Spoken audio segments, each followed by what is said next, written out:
Kalian yang berzikir kuat selama ini, Tuhan bukan peka, Tuhan bukan tuli, kenapa kuat-kuat? Betul juga ya. Kenapa zikir kita kuat selama ini?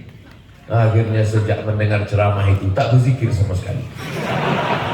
Pusing kepalaku, kata Ustaz ini zikir kuat-kuat, kata Tengku itu zikir kuat-kuat, kata ini tak boleh kuat. Bagus, aku tak berzikir sama sekali. Makanya ngaji. Kalau ngaji tidak ada ikhtilaf. Adapun tentang zikir kuat-kuat, zikir kuat itu mengusir setan. Makanya azan itu kuat. Azan, ketika azan berkumandang, setan lari. Wa 'alaiha duratun, sampai terkentut-kentut. Allahu Akbar, Allahu Akbar. Makanya dicari muazin itu yang suaranya paling mantap, paling kuat, paling nyaring, paling tajam. Itu azan. Ini sekarang yang azan tahun 80 itu juga lagi sampai sekarang. Zaman ayah kita dia azan, sampai zaman anak kita pun dia juga lagi azan. Allahu Akbar. Kata setan, ini serius atau tidak? Kalau serius aku cabut gitu. Makanya tadi waktu saya berdiri tadi, abang itu kan langsung bertakbir kan. Allahu Akbar. Saya paham, dia ngusir setan. Karena tengoknya jamaah udah mulai agak-agak. Apalagi hari Jumat, khotib naik ke atas. Khotib berapi-api cerita Palestina. Kawan tuh di bawah berair-air. Ngusir setannya takbir kan. Allahu Akbar. Ustaz. Ya, kalau tak mempan diusir pakai takbir, pakai ayat kursi. Karena memang sekarang lagi banyak mencari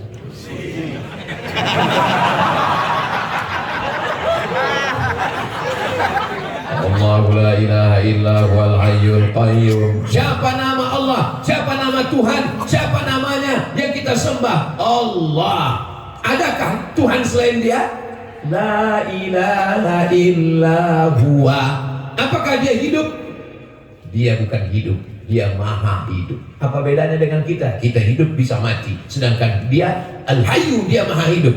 Apakah Dia mengatur hidup saya? Bagaimana rezeki saya? Bagaimana perjalanan di karir saya?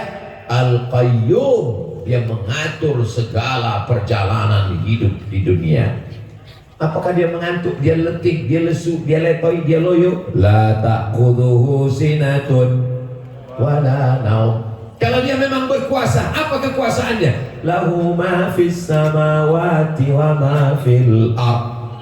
Ada yang bisa menolong kalau Dia tidak izin? Man dzalladzi yashfa'u 'indahu illa bi'idhnih. Kira-kira tahu tak apa yang berbisik dalam hati? Ya'lamu ma baina aydihim wa ma khalfahum wa la yuhituna bi syai'in min 'ilmihi illa bima syaa. Wasi'a kursiyyuhu as-samawati wal ardh wa la ya'uduhu hifdzuhuma wa huwal 'aliyyul. Habis salat subuh baca ayat kursi banyak-banyak. Allahu la ilaha illa huwal hayyul qayyum la ta'khudhuhu sinatun wa la naum. Ini pun zikir-zikir juga, membaca Quran. Tapi Pak Ustaz, di tempat kami kebetulan ada ceramah. Gak usah berzikir, duduk aja dengan ceramah. Saya pernah ceramah. Bapak-bapak di bawah buka Quran ya. Mau kulemparkan aja mic dulu saya. Macam tak ada waktu lain baca Quran. Mana bisa baca Quran mendengar ceramah? Kita nggak bisa kerja dua-dua. Makanya dalam ayat dikatakan wa idza quri'al Quran, kalau Quran dibacakan fastami'u, dengar baik-baik, wa ansitu, keep silent, la'allakum turhamun, mudah-mudahan turun rahmat Allah. Tapi saya kan orangnya tak pemarah, jadi waktu itu saya diam. Tapi Ustaz, kami dengar ceramah itu berapi-api mengamuk. Itu bukan saya, sound sistemnya mantap. Memang Masjid Al-Hidayah. Al-Hidayah betul. Pernah juga saya ceramah, saya bilang memang Masjid At-Taqwa ini. Jamaah senyum aja, saya kira senyum senang, rupanya salah sebut. Masya Allah, Masjid Al-Hidayah. Saya dikasih tahu sama Ustaz Nazar. Kata Ustaz Nazar, Ustaz Somad, Masjid Al-Hidayah ini masjidnya kecil, masjid di kampung, gak terlalu besar, tak terlalu ramai. Saya bilang, kok bisa dapat jatah orang ini?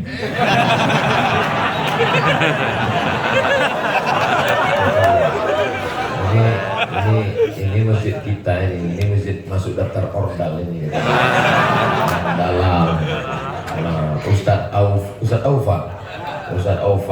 itu alumni Al-Azhar Kairo mengajar di sini, mengajar fikih manhaji, bagaimana fikih, bagaimana dalilnya, bagaimana ijma, bagaimana halal, haram, makruh, mubah, Quran, hadis, ijma, qiyas, itu jelas beliau pula yang mengajar.